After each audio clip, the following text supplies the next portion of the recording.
रोज 60 मध्ये या लवकर घेऊन ताई, तुम्ही मतदान केंद्र फिरतायत, काय निदर्शनास येत आहे तुमच्या?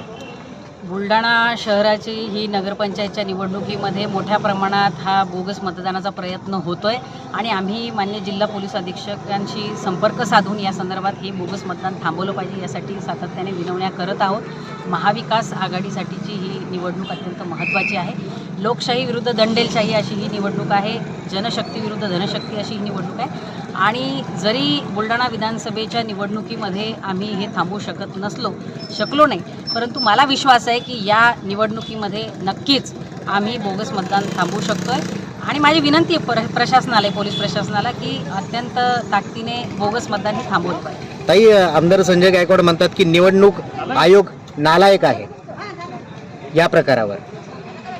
ते काही मला असं वाटतं की ते जे बोलले ते खरंच आहे, परंतु त्यातही हे बोलत असताना तुम्हीसुद्धा त्या नालायकपणामध्ये भर घालताय हेही विसरून चालणार नाही आणि त्यामुळे निवडणुका या पारदर्शीपणे झाल्या पाहिजेत। खरंच तुम्हाला वाटत असेल की लोक तुमच्या बाजूने आहेत तर लोक तुम्हाला मतदान करतील, पण बोगस मतदान करून लोकांना आमिष दाखवून प्रलोभनं दाखवून निवडणुका जिंकता येणार नाही। ही नगरपालिकेची निवडणूक तरी हे नक्कीच खरं करून दाखवेल।